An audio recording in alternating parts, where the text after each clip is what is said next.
Olá, seja muito bem-vindo, seja muito bem-vinda. Hoje a gente vai mergulhar numa daquelas questões espirituais que mexem com a gente, sabe? A ideia do castigo eterno.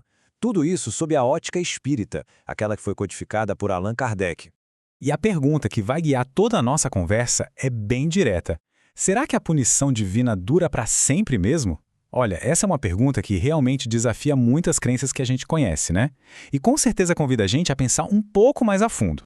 Então, para começar essa nossa exploração, vamos dar uma olhada nesse conceito de castigo sem fim e nas contradições que, convenhamos, parecem saltar aos olhos. E o ponto central aqui é justamente esse paradoxo. Pensa bem, como é que um criador, que a gente define como a essência pura da bondade, do amor, da caridade, como é que ele pode ser, ao mesmo tempo, o responsável por um sofrimento que simplesmente não tem fim? É uma contradição que está bem no coração dessa nossa análise. E isso nos leva, naturalmente, a colocar duas visões de Deus lado a lado, sabe? Uma visão de um Deus talvez vingativo e outra de um Deus que é puro amor. E olha só como o contraste fica gritante. De um lado, a gente tem essa ideia de uma vingança que não acaba, que gera medo, né? E do outro, a visão espírita nos fala de uma bondade infinita. E nessa visão, o que a gente chama de castigo, na verdade, é uma correção perfeita, que vem de um Deus que é só amor. Para a gente entender melhor, a fonte traz uma analogia que, olha, todo mundo consegue pegar. Pensa num pai ou numa mãe que ama o filho. Quando o filho faz algo errado, ele é corrigido, certo? Mas essa correção é por um momento, não é para sempre. E ela é feita por amor, para educar. O objetivo é sempre o bem da criança, nunca um sofrimento sem fim. A ideia é que a correção divina siga essa mesma lógica.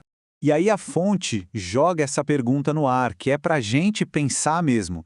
Se a gente parte do princípio que Deus é pura bondade, como é que a gente consegue, de forma lógica, atribuir a ele um desejo de vingança que dura para sempre? Sabe, essa conta simplesmente não fecha.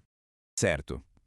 Então, se a gente descarta a ideia de punição eterna, fica a pergunta: qual é então o verdadeiro propósito da pena, do sofrimento? Para que ele serve?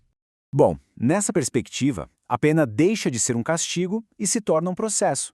Um processo que tem começo, meio e fim, sabe? Um processo educativo de despertar espiritual.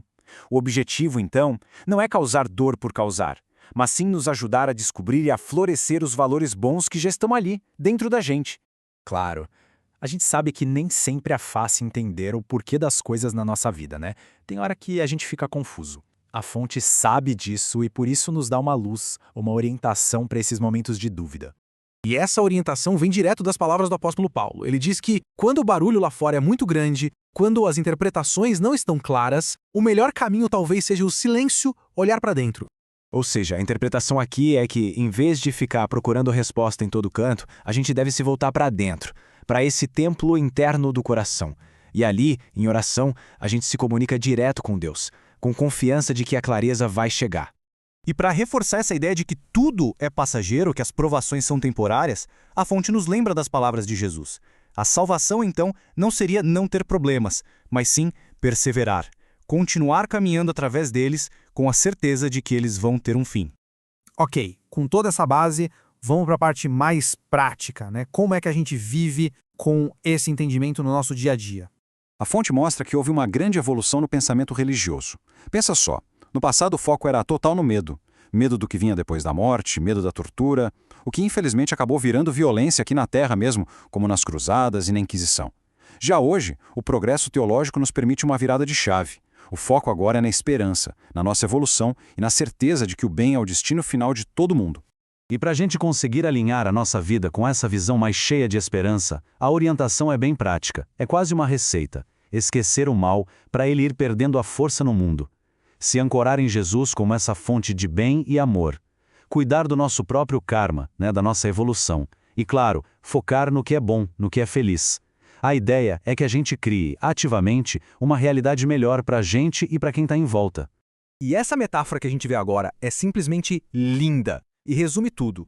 Imagina a evolução como um grande carro, sempre em movimento, sempre indo para frente. E o mais importante, esse carro não deixa ninguém para trás. Para todo mundo, sem exceção, ele carrega luzes de esperança, nos levando para um futuro melhor. E a gente termina com essa pergunta, que fica para a reflexão de cada um. Se a gente aceita que o sofrimento não é uma sentença para sempre, mas sim uma ferramenta, algo temporário, o que isso muda na nossa forma de ver a vida? Qual passa a ser, então, o verdadeiro propósito de tudo isso na nossa jornada? Fica aí o pensamento para a gente levar.